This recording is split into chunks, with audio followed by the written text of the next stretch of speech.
চারপাশে গভীর অন্ধকার, জঙ্গলের বুক চিরে হেঁটে চলেছে পুলিশ। কোথাও থেমে যাচ্ছে বাহিনী, কোথাও আবার নিঃশব্দে এগিয়ে যাচ্ছে সার্চ টিম। টর্চের আলোয় খুঁজে দেখা হচ্ছে একের পর এক পথ, ঝোপঝাড়, বাড়িঘর। রাস্তার উপর দাঁড়িয়ে পুলিশ, থামানো হচ্ছে গাড়ি, বাইক, সাইকেল, খোলা হচ্ছে ব্যাগ। কারণ শিকার এখনো পর্যন্ত ধরা দেয়নি।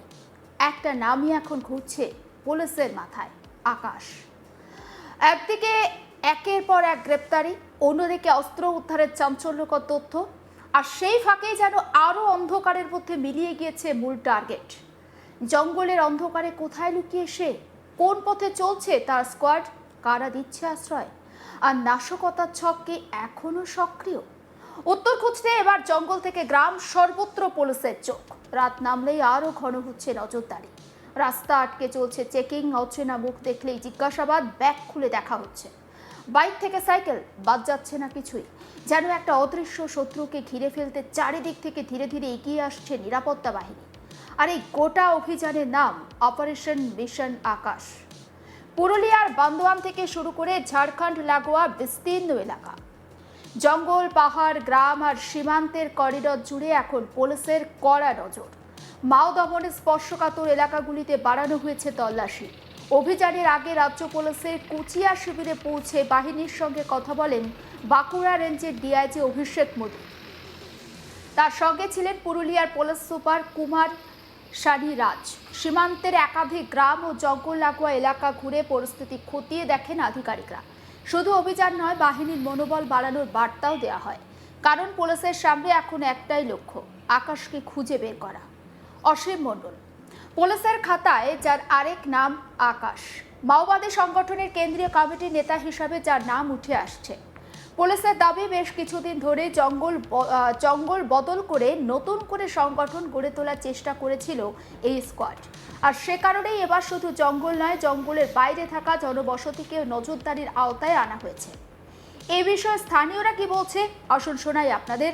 স্থানীয় বাসিন্দা রাজুর বক্তব্য, পাশাপাশি অপর স্থানীয় বাসিন্দারও বক্তব্য শোনাবো।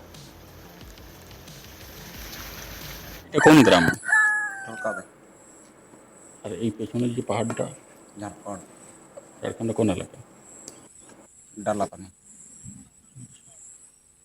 এটা কি পুরো চারদিকে গ্রাম জঙ্গল আছে? হুম আজকে আমরা দেখলাম যে এখানে প্রচুর পুলিশ আছে। হুম কবে থেকে আসছে পুলিশ? আজি কেন আসছে? ফিজার ওটা আমি বলতে নাই। বনধারে পুলিশ ঢুকছে? বন নাই ঢাকি।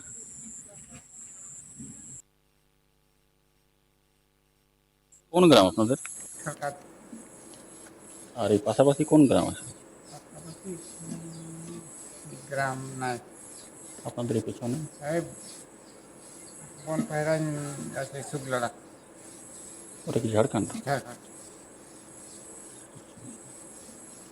এই যে পুলিশ আসছে, কেন আসছে? ওটা আমরা বলতে নাই পারবো। কিছু জিজ্ঞেস করছে আপনাদের? না নাই করে। আচ্ছা, আগে তো বনপাঠীরা আসতো জঙ্গলে। ওই জঙ্গল জঙ্গলে আসতে ছিল তো, গ্রাম না ঢুকে। এখন কিছু খবর পাইছো বনধারে?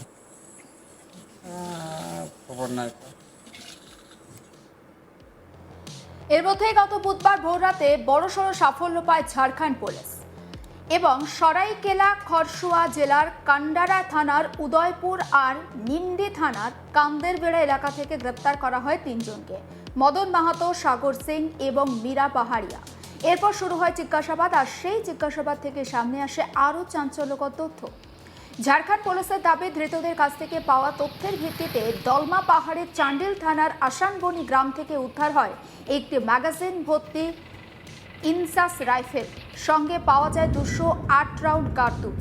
অর্থাৎ শুধুমাত্র সংগঠন গড়ে তোলার চেষ্টা নয়, অস্ত্রশস্ত্র জোগাড় করে বড়সড় কোনো পরিকল্পনা করা হচ্ছিল কিনা সেই প্রশ্নই আরও জোরালো হচ্ছে। পুলিশের দাবি, সারান্ডা অঞ্চলে বাহিনীর চাপ বাড়তেই জায়গা বদল করে দলমা এলাকায় ফিরে আসে আকাশসহ মোট 9 জন। জঙ্গল বদলালেও তাদের লক্ষ্য বদলায়নি। দলমা থেকে কাকড়াঝোড় এই বিস্তীর্ণ এলাকায় তাদের ফের সংগঠনকে তারা সক্রিয় করার চেষ্টা করে। একদিকে নতুন করে সদস্য জোগাড়, অন্যদিকে অস্ত্রের ব্যবস্থা, সব মিলিয়ে পুলিশের আশঙ্কা বড় কোনো নাশকতার ছক তৈরি হচ্ছিল। কিন্তু তার আগেই পুলিশের জালে ধরা পড়ে 3 জন। আর এখানেই তো বদলে যায় পুরো ছবিটা। 3 জন গ্রেপ্তার হওয়ার পর আকাশের স্কোয়াডে সদস্য সংখ্যা কমে দাঁড়িয়েছে 6। পুলিশের দাবি বর্তমানে আকাশের সঙ্গে রয়েছেন সচিন, তার স্ত্রী মিতা, মদন মাহাতোর স্ত্রী বুলু ওরফে জবা এবং সমীর মাহাতো এবং তার স্ত্রী মালতী। সংখ্যাটা কম, কিন্তু বিপদ কমেছে কি? পুলিশের কাছে এটাই তো এখন সব থেকে বড় প্রশ্ন। কারণ জঙ্গলে কম সংখ্যক সদস্য নিয়ে লুকিয়ে থাকা কোনো স্কোয়াডকে খুঁজে বের করা তো সহজ নয়। দিনের আলোয় জঙ্গল একরকম, আর রাত নামলেই জঙ্গল হয়ে ওঠে সম্পূর্ণ অন্য পৃথিবী। অসংখ্য রাস্তা, কাঁচা পথ, পাহাড়ি করিডর, ঘন জঙ্গল আর সীমান্তের ফাঁকফোকর, সব মিলিয়ে সীমান্ত বাহিনীর সামনে একটা বড় চ্যালেঞ্জ। আসুন আমাদের প্রতিনিধি সত্যজিৎ ব্যানার্জি এ বিষয়ে কি রিপোর্ট তুলে ধরেছে দেখাই। ঝাড়খণ্ডের 3 শীর্ষস্থানীয় মাওবাদী নেতা নেত্রীর গ্রেপ্তারের পর এবার পুরুলিয়া অর্থাৎ পশ্চিমবঙ্গ ঝাড়খণ্ড সীমান্তবর্তী এলাকায় চলছে জোর তল্লাশি। এবার খোঁজ চলছে অসীম মণ্ডল ওরফে আকাশ, এই ব্যক্তির খোঁজ চলছে।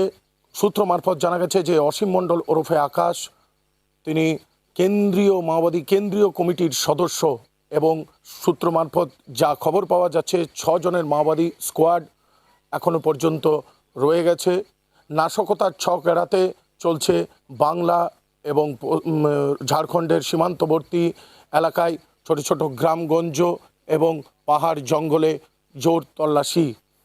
ইতিমধ্যেই বাংলা ঝাড়খণ্ড সীমান্তবর্তী এলাকা অর্থাৎ পুরুলিয়ার বান্দোয়ান এলাকার কিছু কিছু গ্রামগঞ্জ এবং জঙ্গলে জোর তল্লাশি চলছে। বাঁকুড়া রেঞ্জের ডিআইজি অভিষেক মুদি স্পর্শকাতর এলাকায় এসে জওয়ানদের সঙ্গে কথা বলেছেন। এতে দেখা গেছে পুরুলিয়ার জেলা পুলিশ সুপার কুমার সানি রাজকেও এই অসীম মণ্ডল ওরফে আকাশের খোঁজ চলছে ইতিমধ্যে বাংলা ঝাড়খণ্ড সীমান্তবর্তী এলাকায়। এখনও পর্যন্ত যা সূত্র মারফত খবর রয়েছে যে এই অভিযান কন্টিনিউ চলছে বাংলা ঝাড়খণ্ড সীমান্তবর্তী এলাকায় বিভিন্ন জঙ্গল, পাহাড় এবং ছোট ছোট গ্রামগঞ্জগুলিতে। একসময় পুরুলিয়া জেলা মানেই মাওবাদীদের খবর ছিল শীর্ষে, সংবাদ মাধ্যমের শীর্ষে জায়গা করে নিয়েছিল মাওবাদীদের হামলার খবর, মাওবাদীদের পোস্টারের খবর। পুরুলিয়া জেলায় বিভিন্ন স্পর্শকাতর এলাকা বা মাওবাদীদের মুক্তাঞ্চল রূপে গড়ে উঠেছিল বিভিন্ন এলাকা। তারপর মাওবাদীদের দমন শুরু হয় এবং সরকারের পরিবর্তন হয়। 2011-র পর আবার 2026-এ পুনরায় সরকারের পরিবর্তন হয় পশ্চিমবঙ্গে। রাজ্যে এখন বর্তমানে বিজেপির সরকার। কেন্দ্রীয় স্বরাষ্ট্রমন্ত্রী অমিত শাহের নির্দেশে মাওবাদী দমন নীতি চলছে সারা দেশে, সেই মতো চলছে মাওবাদীদের খোঁজে অভিযান। সমস্ত আপডেট পৌঁছে দেবো আপনাদের কাছে। নজর রাখুন আজ তাক বাংলা, সাবস্ক্রাইব করতে ভুলবেন না।